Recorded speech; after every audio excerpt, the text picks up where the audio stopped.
Alors oui, le cycle de l'eau, moi je me souviens bien, il y avait de l'eau de la mer qui partait dans le ciel, avec l'évaporation, parce que je crois que ça chauffait. Ouais, tout à fait. Après, ça faisait des nuages, se transformer. Après, du nuage, il y avait de la pluie, et de la pluie, ça retombait dans les ruisseaux, les rivières, tout ça, et ça retombait à la mer. Bah, je vois, Bioda, tu connais bien le cycle de l'eau. Tout à fait. Mais oui. Alors, je vais apporter quelques petits éléments, parce qu'il y a des petites choses aussi intéressantes à apprendre sur le cycle de l'eau en plus. Alors, je vais te mettre une image juste ici. Waouh! Alors, je vais par exemple te parler un peu des montagnes. Oui. Imaginons le nuage, il s'approche un peu plus des montagnes, il est rempli d'eau, une petite goutte d'eau. Et il est un peu plus vers la montagne, il fait plus froid. Est-ce que l'eau, elle va changer de forme? Est-ce qu'il va se passer quelque chose d'autre? Mais je crois qu'à mon avis, l'eau va se transformer en neige, en flocon. Exactement, Ouais. en flocons de neige. Mhm. Et les flocons de neige, c'est comme pour la pluie, c'est le même principe. Ils vont tomber D'accord. sur la montagne ou n'importe où, Ok. avant de redescendre par les fleuves, les cours d'eau, Mhm. jusqu'à la mer. D'accord. Alors, il y a une autre partie du cycle de l'eau qui est aussi intéressante. Est-ce que tu as une idée? Sur cette image, on voit beaucoup d'eau, mais qu'est-ce qu'on voit aussi? Alors... Beaucoup de verre. Ah oui, il y a des arbres. Exactement. D'accord. Est-ce que tu sais ce que c'est l'évapotranspiration? Alors, évapo, c'est l'évaporation, transpiration, c'est plic-ploc sur le front. Ouais, pas seulement sur le front d'ailleurs. C'est la transpiration des feuilles. Ouais, tout à fait. Yes. C'est ça. Voilà. Les plantes ont besoin d'eau pour se nourrir, pour Ouais. s'hydrater. Ouais. Elles vont absorber l'eau qu'il y a dans le sol ou dans la rivière.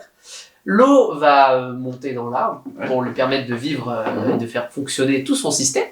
Et puis, à force de travailler et de faire marcher toute cette mécanique, elles vont finir, les feuilles, par transpirer. Et cette eau, avec beaucoup d'énergie, beaucoup de chaleur, elle va s'évaporer, comme pour l'océan, et alimenter encore le cycle de l'eau. Il y a plein de petits points d'entrée Ok. et de points de sortie. Alors, sur cette image, on voit aussi en bas des petits sortes de l'eau sous la terre. C'est bien quand même de l'eau sous la terre. Ah T'en as déjà entendu parler? De l'eau sous la terre, non. Des lieux sous la mer, mais non, des lieux sous... Non, du tout. De l'eau sous la terre, non.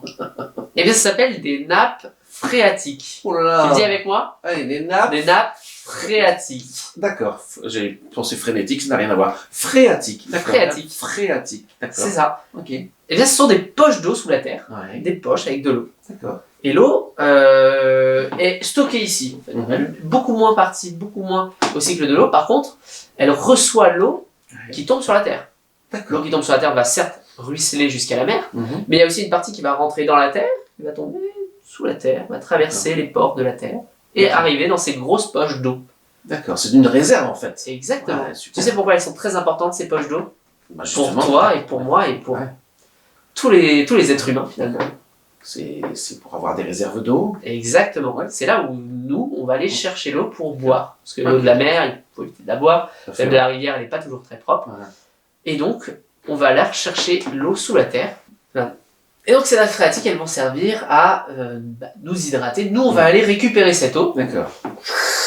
Ok. Exactement. Et ben, je vais te montrer dans la prochaine vidéo comment est-ce qu'on fait ça. Vivement. Allez, c'est parti. C'est parti.